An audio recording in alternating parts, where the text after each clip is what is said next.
Hey everyone, it's Rolling Treasures. Welcome back. Today I have a very short wrap up. I went to the bank. The bank that last time I think I had customer wrapped rolls that contained a Mercury dime, a Barber dime, and a bunch of other silver dimes. Um, Quite literally in two rolls, I was able to pull 10 silver dimes. I only recorded 9 of them, but when I was going back through the dimes later and like hand rolling them all again, I was able to find a 10th one.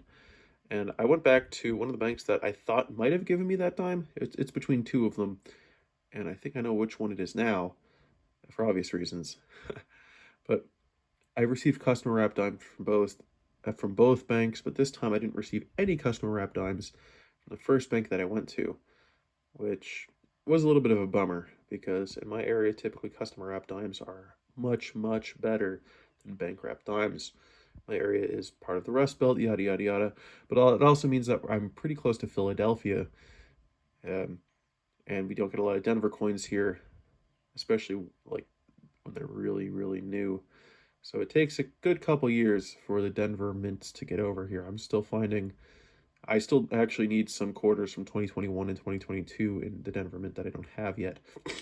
But I got 5 rolls of pennies, which I didn't even go through because they're all 2023 uncirculated.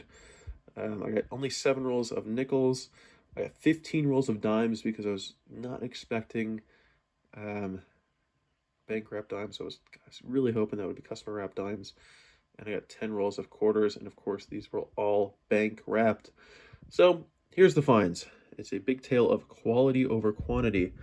I only got 4 bicentennials, but what was weird about all of these coins that I got is usually it's about 80% of them ish are Philadelphia, especially the more modern ones. The older we go back, once we get back into like the 1990s and the 80s, it's a pretty even split. But for the most part, anything that was minted after like 2000, it becomes harder and harder to find in a Denver mint. But this time it was really, really strange. It was about the other way around. I don't know where these came from, of course, but it seemed like a lot of the mintages were Denver, not Philadelphia. So because of that, I keep bicentennials, and every single bicentennial I was able to get today were all Denver mints, as well as this red coin. What is this red quarter? Why do I have it? Well, there's a funny story behind this. Rob finds treasure. I remember said this in a video, and I'll repeat it. So back in the day, the 60s and the 70s, they used to have jukeboxes and whatnot in restaurants, in bowling alleys still have them and whatnot. But you put in a quarter so you can play your own song. Of course, at bowling alleys now, that's $1, and most restaurants I know don't even have jukeboxes anymore. But it is a well-known phenomenon that people naturally eat more when there's music playing because it calms you down or something, I don't really know. But people eat more when music is playing. So if there was not any music playing, so what sometimes the boss would do, or the employees or whatnot, would be to paint a quarter red, and then to go over into the jukebox, put this quarter in, play whatever they want, and then when the jukebox owner came in to collect all the quarters, they would know not to collect this quarter because it's red, and it would be known as a house quarter. And this checks out because this quarter in specific, I think, is 1965. It's very hard to read. You might be able to see it from that angle. 1965. So pretty cool story behind it. I am probably going to keep it just so I can tell my friends that cool story. But over here we have 4 Denver mints from 2020. I think they're all from 2024. Maybe one of them is from 2023 or something. I have not found a single 2025 quarter yet, unfortunately. But again, a bunch of Denver mints from 2024, and I'll take them. Now, from all 7 rolls of nickels, I had 1 that was earlier than 1960. It's in 1941. Philadelphia, I believe. Yeah, 1941 Philadelphia.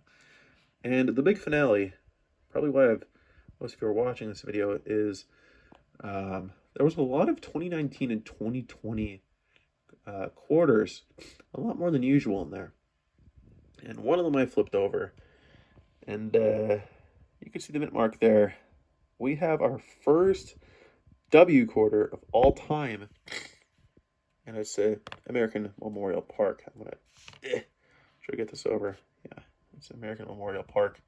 There's some chatter on it. You can see it's been circulated, for 4 years now. But hey, I was the first one to take it out of circulation.